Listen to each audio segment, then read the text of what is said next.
So, Oedipus gets a protective order for himself and Jocasta, but doesn't get one for Jocasta's husband. Make sense? No, doesn't really make sense to me either. Now, why in the heck would you go on and get a protective order against me? Because I'm dangerous, right? I'm dangerous to your reputation, right? None of your really bad behavior and the horrible things you've done that's in the public records, none of that hurts your reputation. If the truth hurts your reputation, then your reputation needs to be hurt. Anyway, I digress. I find it very odd that Mr. Oedipus, how do you pronounce that? Oedipus? Is that your name? Will get a protective order for Jocasta and claiming that I'm scary and I'm dangerous. Never spoke to him in person. Like, never even, never been around him, never called him, never texted him. Don't know nothing about him. Like, nothing about him. I mean, don't you think it's weird? I'm dangerous, right? You feel that I'm a danger to you and your reputation and your household, right? That's what you tell the judges, right? I'm a danger to you.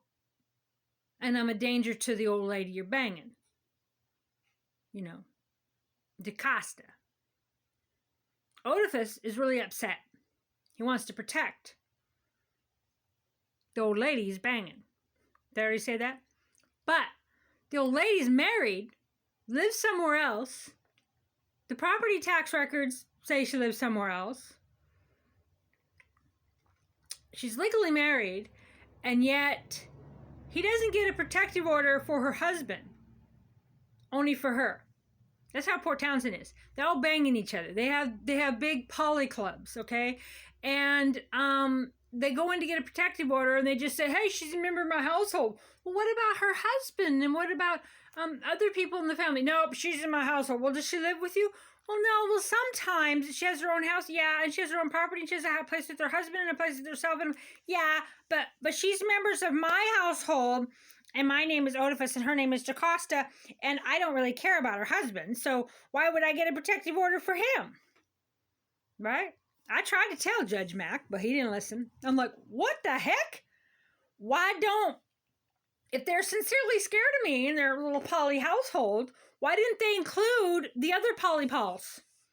Why doesn't Mr. Ethenos have a protective order against me? You know, the guy that was in Port Orchard at the opening of a sex shop with Jocasta to promote children having access to sex toys? Yeah, and these are the people that you let around the YMCA and around your children in Port Townsend, and they say I'm obscene, right? I'm not. They're gross, disgusting, abusive, and obscene. They promote bad things against children. And I'm run through the courts as the obscene bad guy. So what is this video about? Please don't watch this video. It's really, really dumb. But if you're still watching this video, take note. It's just dumb. Dumb. Judges say, yeah, you have a protective order. Who are you banging? Well, I'm banging her, and I'm banging her, and I'm banging her, and I'm banging her. You banging Ma Baker too? No, not banging Ma Baker. Not yet. Well, maybe, I don't know. But, can I have a protective order against all these people I'm sleeping with? Would you like a protective order for the spouses of the people you're sleeping with? Nope. These guys are members of my household because, you know, I'm banging them. These judges in Port Townsend are so gullible. You can tell them anything you want. As long as you're part of, you know, the Slytherin. Ugh. You don't like me making faces? Do you find it offensive? All right. Jocasta's husband needs to go to the Jefferson County courts to get a protective order against me. All you need to go and get a protective order against me, okay? Because I am obscene. And guess who gets to decide if my speech is low value and obscene? Is this low value? This is high value speech. 1 + 1 is 2, and something else very intelligent that I've said, because you know, I'm a Port Townsend hive minder, and this is very important. Okay? And you're a TERF and a Nazi and a bigot, and I don't like you. That's not obscene. And all the things the mayor said, not obscene. But that Reverend Crystal Cox exposing Salish Rescue and the obscene things that they have done. That is obscene. Don't get Judge Mindy Walker. It is obscene. Crystal is obscene. She's obscene. What she do that's obscene? She told the truth. She told the truth. Well, she made allegations that weren't true. Oh, she made allegations. Let's talk a minute about allegations. I don't think Judge Mindy Walker understands the criminal court system at all. Why are you talking like that? Well, I just think that's funny. Every single thing that goes through Judge Mindy Walker's court is an allegation. What goes to the police is an allegation. Even if they pull you over for a speeding ticket, it's just an allegation. So you have an allegation. Hello. Mm-hmm. And then you look at the facts and you adjudicate it. She didn't adjudicate any of my allegations.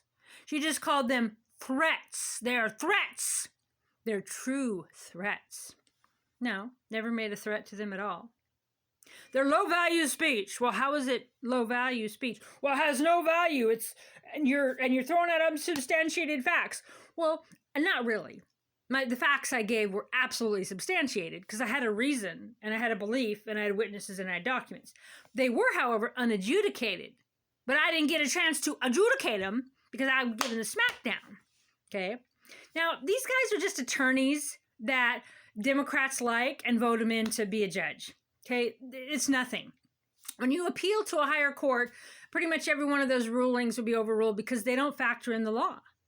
Clearly, Judge Mack is a little bit more law-leaning because he ruled that Judge Mindy Walker had violated my constitutional rights by saying I couldn't say the word Salish Rescue, which is of a public concern, right? They work with the Coast Guard, they get money and grants and work with the public, and they think they're not of a public concern. The nonprofit's owned by a city official. It's not of a public concern. Unbelievable. She knew all this and deliberately, maliciously violated my rights. She said I couldn't go to the YMCA, couldn't talk about the YMCA, couldn't talk about the Maritime Center, couldn't go to the Maritime Center. What? Couldn't go to the beach near the Wooden Boat School because it's 1,000 feet from where they might be someday, where they volunteer. It was nuts. Unbelievable.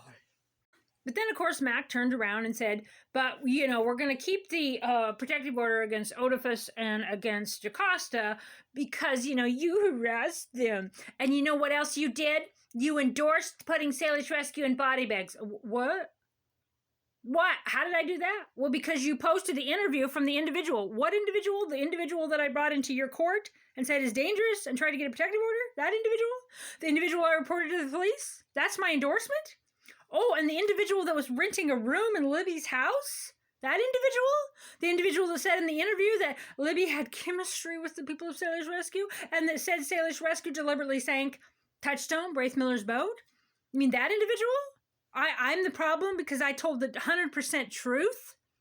I told the truth, and that's obscene to these folks.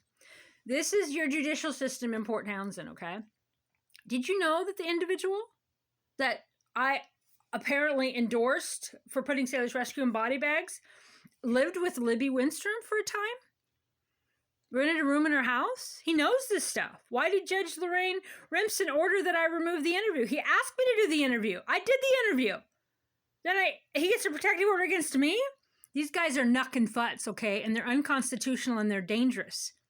Their lawlessness is a danger to the community. So what are you going to do about it? We have to have the money to appeal. And guess what else? You can sue judges too. So you have to be able to sue them and appeal to get them to stop just going with whatever politics says.